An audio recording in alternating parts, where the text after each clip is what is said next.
welcome to another deep dive. Hello. Today we're taking a journey into something that seems incredibly simple, almost mundane. The egg. Exactly, the humble egg. But we're not just talking about cracking one for breakfast. We're hoping to crack open, well, a whole world of language, culture, and maybe some surprising personal feelings tied to it. It sounds basic, but there's a lot there. There really is.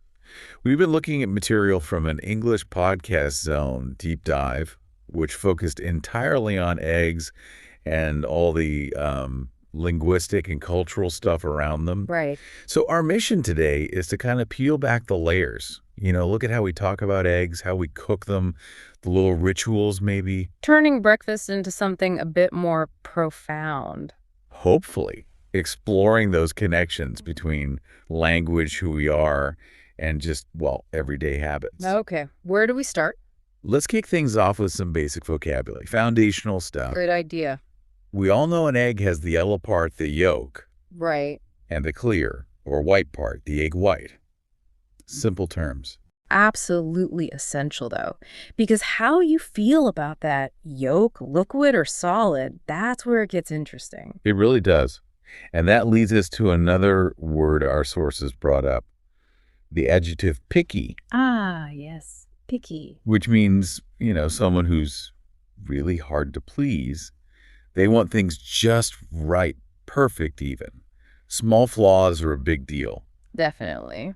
The sources gave examples, like a boss who wants a report absolutely flawless, or someone getting genuinely upset if their food isn't exactly how they imagined it. And that word picky is fascinating, isn't it? How one little adjective can reveal so much about a person's, internal landscape. How so? Well, it points to having really specific standards, maybe even a bit rigid sometimes. And when those standards bump up against someone else's, especially with food... Like how the eggs are cooked? Exactly. The source material mentioned arguments about that. It shows that these aren't just trivial preferences. They're tied into our sense of comfort, maybe control, what feels right in our world. That's a really insightful way to put it. It's not just about taste buds. Not at all. It's personal. And those personal preferences launch us straight into all the different ways to cook eggs and the language we use for them. Right. It's actually quite precise. Let's start with sunny side up. Okay. The classic diner style almost. Yeah. The sources explain it's a fried egg, but the key is that the yolk stays yellow, liquid, uncooked on top. Looks like a little sun. Uh-huh. Very visual. And that liquid yolk is the point, right?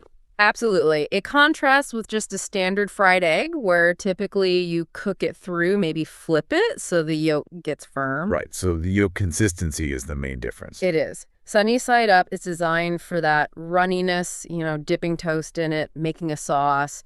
A regular fried egg with a hard yolk gives you a different bite, maybe better in a sandwich or something. Gotcha. Okay. Then shifting gears. Boiled eggs, also distinct. We have the soft boiled egg, cooked in boiling water, but only for, 3 or 4 minutes? Yeah, just enough time. So the white is set, but the yolk is still beautifully wet, liquid. Perfect for dipping, which leads us naturally to the opposite. A hard-boiled egg. Exactly. Cook much longer until everything inside, yolk and white, is completely solid. It's amazing how these simple terms signal such different outcomes. It's culinary precision in language. Soft-boiled gives you that delicate center. Hard-boiled is, sturdy, portable protein, good for salads, snacks, different roles entirely. And speaking of roles in culture, here's one that really stood out from the British source material. Eggs and soldiers. Ah, yes. I love this one. It sounds like more than just food, almost a little ceremony. You have your soft-boiled egg sitting in an egg cup. Uh-huh. And then you have toast cut into long, thin strips. Those are the soldiers. Right, for dipping. For dipping into that liquid yolk. It's quite charming, isn't it? It really is. And eggs and soldiers is such a brilliant example of how food carries culture and maybe nostalgia. Yeah, for lots of people in the UK, it's probably a childhood memory. Pure comfort food.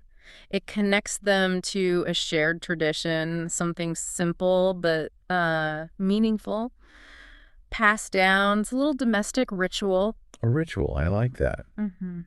Okay, and to round out our cooking methods, the very versatile scrambled eggs, Can't forget scrambled. where you mix the yolk and white together before cooking, right? Yeah.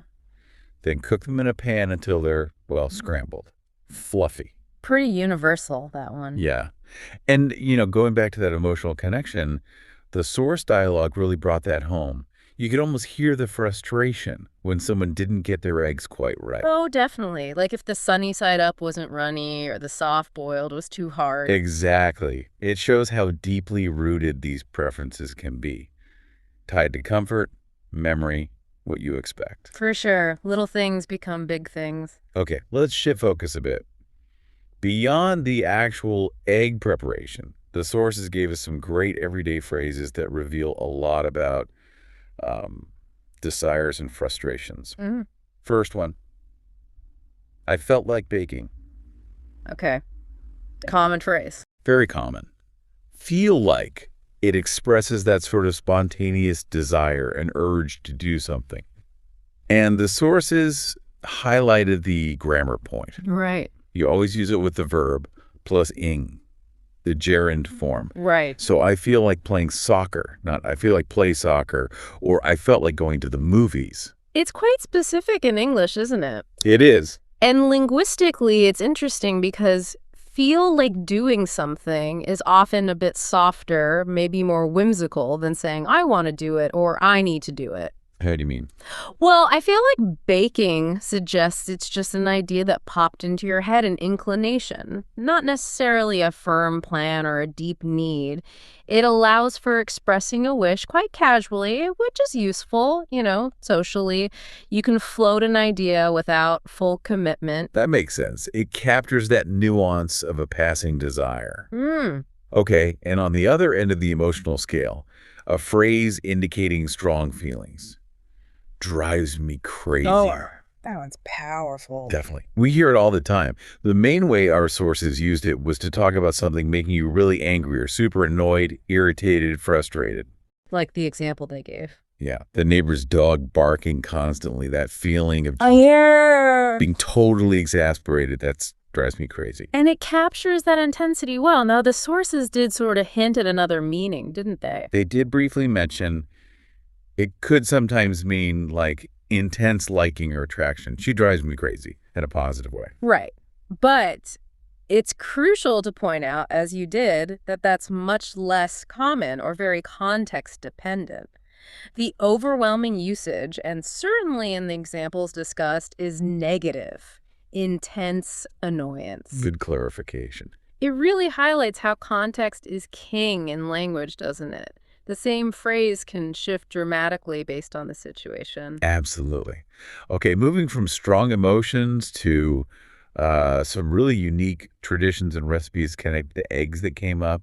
These really show that personal, sometimes quirky link people have with food. Like the superstition. Yes, that was brilliant. After you eat a soft-boiled or hard-boiled egg, you're supposed to break the bottom of the empty shell. Uh-huh. Why? So that, and I love this, the fairies who live in your egg cup can come out. Uh-huh. That's wonderful. Isn't it? So whimsical. Makes you wonder where that started. Well, what it shows is that very human need to weave stories, maybe a bit of magic, into ordinary life. Folklore popping up in daily routines. Especially around food and maybe childhood. Exactly. Whether it's a widely known thing or just one family's little tradition, it reminds us food is more than fuel. It's a place for imagination, for adding wonder, creating memories. A touch of magic at the breakfast table. I like it. Then there was also a very practical, sort of ingenious recipe mentioned. Which one was that? Scrambled eggs with rice. Ah, okay. Simple concept. Super simple. Take cooked rice, put it in a pan, crack in a couple of eggs, and just scramble it all together. Right. Quick and easy. And the sources described it as poor man's food or quick man's food, good for a fast breakfast or even a simple dinner. Resourceful. Yeah, that type of dish often comes out of necessity, doesn't it? Making Yeah. simple, available ingredients stretch, or needing something fast and filling after a long day. But that poor man's food label often hides real culinary creativity. Using staples like rice and eggs together, that's smart, comforting, energy rich. Dishes like that become beloved family staples everywhere. Simple, but brilliant. So after diving into all this, Yeah. what's the takeaway? We started with just an egg, Yeah.